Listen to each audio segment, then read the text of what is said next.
Baik, di sini saya akan mempresentasikan proposal yang saya susun dengan judul Makna Religius pada Tradisi Peret Kandung dalam Kebudayaan Madura di Desa Dapenda.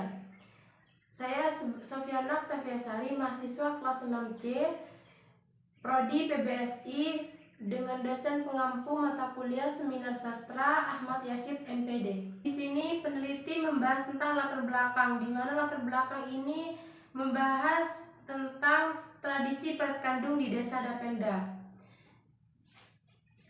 Apa itu peret kandung? Peret kandung merupakan tradisi yang masih berkembang khususnya di Desa Lekung yang mempunyai makna secara teoritis dan digunakan acara salamatan yang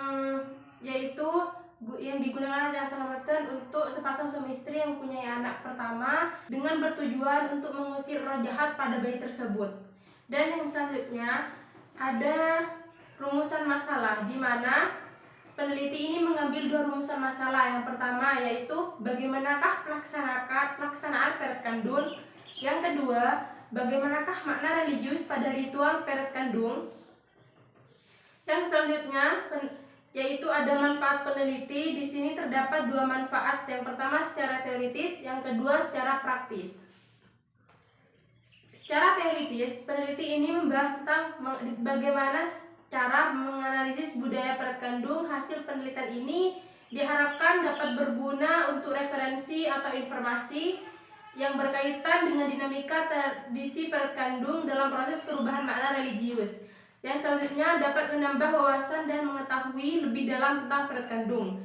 Yang selanjutnya ada secara praktis, di mana membahas tentang dapat dijadikan acuan untuk mempertahankan budaya tersebut dan sebagai referensi buat peneliti selanjutnya. Yang selanjutnya peneliti membahas tentang definisi operasional, di mana definisi ini definisi dari setiap kata yang ada pada judul. Yang pertama ada makna. Makna menurut KBBI merupakan memperhatikan setiap kata dari yang terdapat dalam tulisan. Dan yang kedua ada religius, di mana menurut KBBI yaitu bersifat keagamaan atau dinilai yang bersifat keagamaan atau yang berkenaan dengan kepercayaan agama.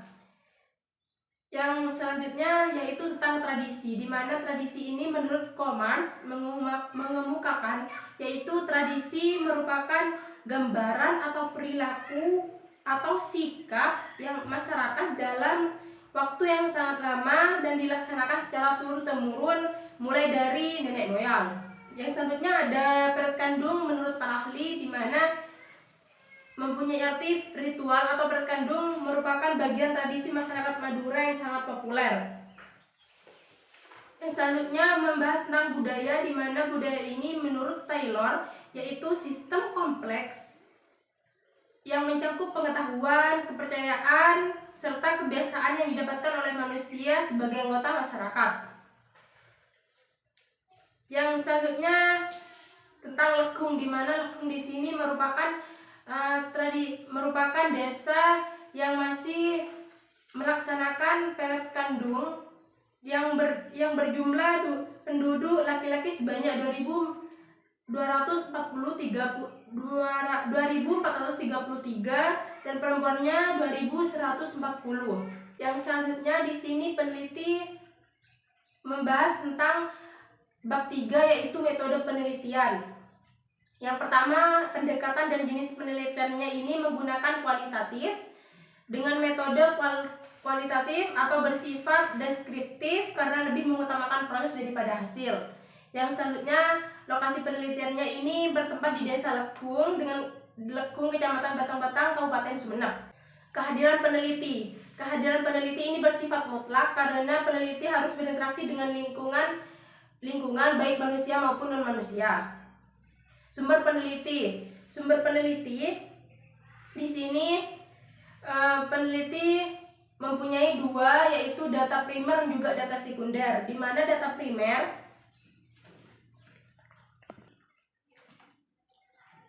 sumber dan penelitian menggunakan dua data, yaitu data primer dan juga data sekunder. Di mana data primer ini meliputi tentang jurnal, artikel, dan selanjutnya data sekunder meliputi masyarakat, orang-orang yang melakukan peret kandung. Untuk yang selanjutnya di sini tujuan penelitian Tujuan penelitian berdasarkan rumusan masalah, maka tujuan pembahasan ini terdapat dua. Yang pertama, untuk mengetahui bagaimana proses yang dilaksanakan dalam tradisi Peret Kandung yang dilestarikan oleh masyarakat. Yang kedua yaitu untuk mengetahui makna religius pada tradisi Peret Kandung dalam kebudayaan Madura. Yang selanjutnya ada pengumpulan data di mana menggunakan metode simak libat cakap yang di dalamnya terdapat yang pertama ada metode observasi, yang kedua wawancara, dokumentasi, rekaman, metode mencatat. Yang terakhir ada analisis data, di mana analisis data ini menggunakan deskriptif analisis karena data yang sudah terkumpul dianalisis sesuai dengan kondisi lapangan. Baik, mungkin itu saja yang dapat saya presentasikan dari proposal yang saya susun. Kurang lebihnya saya mohon maaf. Assalamualaikum warahmatullahi wabarakatuh.